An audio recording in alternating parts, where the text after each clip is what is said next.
So let's talk about OCD. When you hear those three letters, what pops into your head? Maybe it's a TV character obsessed with neatness, or a friend who jokes, "I'm so OCD," because they like things organized. We see it all the time. OCD as a quirky personality trait or shorthand for being tidy. But that's a huge misconception.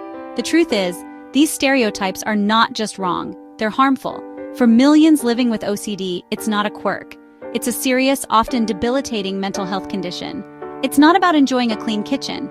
It's about being trapped in a cycle of unwanted, distressing thoughts and feeling compelled to act just to get a moment's relief. Imagine your brain has a what-if button that's stuck, constantly triggering terrifying, urgent thoughts. The anxiety isn't a small worry, it's a tidal wave.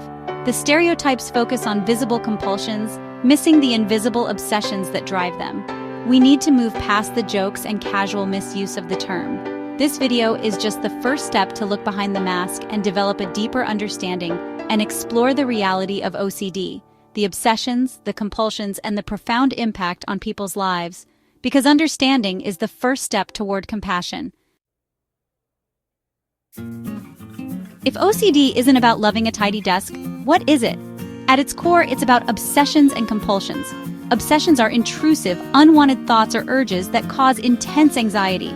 Think of them as mental spam you can't delete. For example, an obsession isn't "I hope I don't get sick." It's a looping fear: if I touch this doorknob, my family will get sick and it'll be my fault. These thoughts are the opposite of what the person wants, which makes them so distressing. Compulsions are the repetitive behaviors or mental acts done to reduce the anxiety or prevent a feared event. If the obsession is about germs, the compulsion might be washing hands over and over, even until the skin is raw. The relief is temporary, and the cycle repeats. Obsession, anxiety, compulsion, brief relief, then back again. This creates a vicious cycle that can consume hours of a person's day. It's not a choice, it's a desperate attempt to survive an internal alarm. OCD isn't about being neat, it's about trying to quiet a relentless, anxious mind. Understanding this cycle is key to understanding OCD. It's a self-perpetuating loop that takes over lives. OCD is not a personality trait or a preference. You can't be a little OCD any more than you can be a little bit pregnant. It's a diagnosable mental health condition with specific criteria, obsessions and/or compulsions that are time-consuming or cause significant distress. This isn't about liking things just so. It's about a mind that disrupts daily life. Someone with OCD might feel overwhelming dread if things aren't right, unable to eat or sleep until rituals are complete. Trivializing OCD makes it harder for people to seek help. When it's treated like a joke, people may feel ashamed or fail to recognize their suffering as real.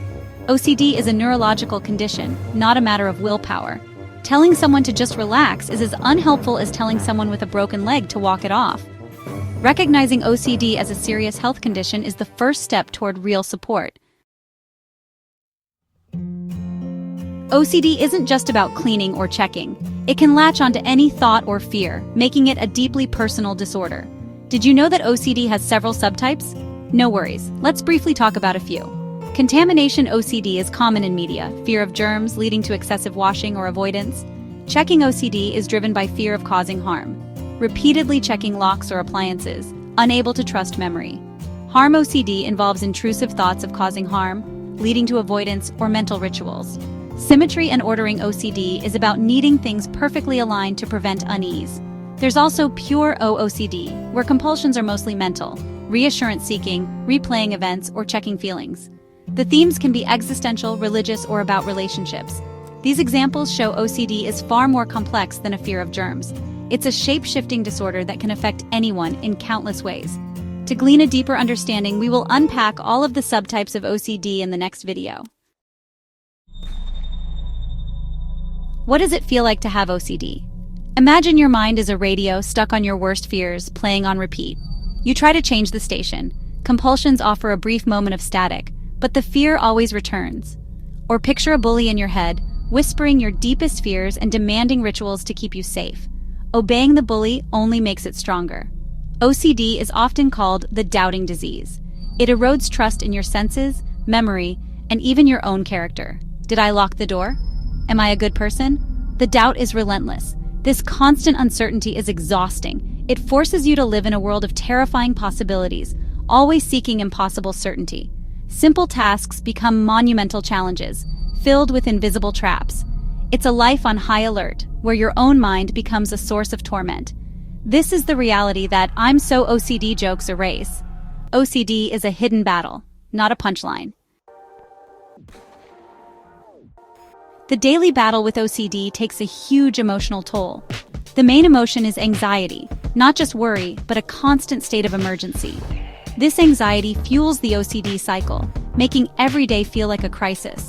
Beyond anxiety, there's guilt and shame, especially for those with taboo or intrusive thoughts. People may believe their thoughts mean something is wrong with them, leading to secrecy and isolation. There's also frustration, knowing the obsession is irrational, but feeling powerless to stop. This internal conflict is maddening, leading to hopelessness and despair. Depression often follows as joy is drained from life and rituals take over. OCD and depression frequently go hand in hand, creating a heavy burden. The emotional pain is real, and it's often invisible to others. Understanding this toll is crucial for empathy. OCD is not just anxiety, it's a storm of emotions. To truly understand OCD, listen to those who live with it. Maria, a teacher, struggles with scrupulosity, which is a subtype of OCD. It involves moral fears that lead to hours of mental review and prayer. David, a father, faces harm OCD, another OCD subtype which causes thoughts about hurting his kids, leading to avoidance and deep shame.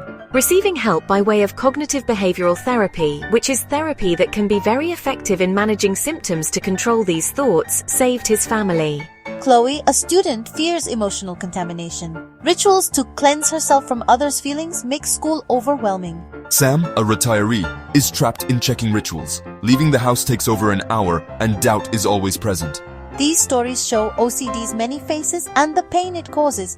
Each person's experience is unique, but the struggle is real. OCD is not a joke or a quirk. It's a daily fight. Hearing real voices breaks the stereotypes. Compassion starts with listening. These stories remind us OCD is human. Understanding begins with empathy.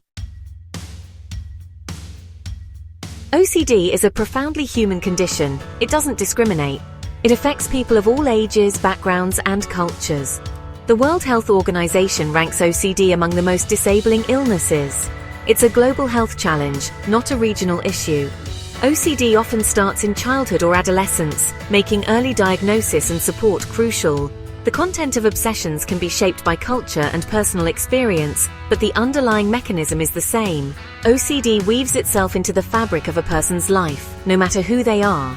Recognizing OCD as a health condition, not a character flaw, moves us from judgment to solidarity. Anyone can be affected, your neighbor, your co-worker, your child, or you. OCD deserves the same compassion as any other health issue.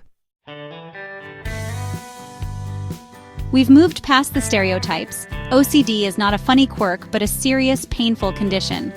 The suffering is often invisible, making it easy to misunderstand or trivialize. But here's the most important thing. There is hope. OCD is highly treatable. Evidence-based therapies like exposure and response prevention can retrain the brain and offer real relief. We in the All Abilities Corner do not promote the use of medications. We ask that you consult your doctor if you feel that this may be an avenue to help manage symptoms.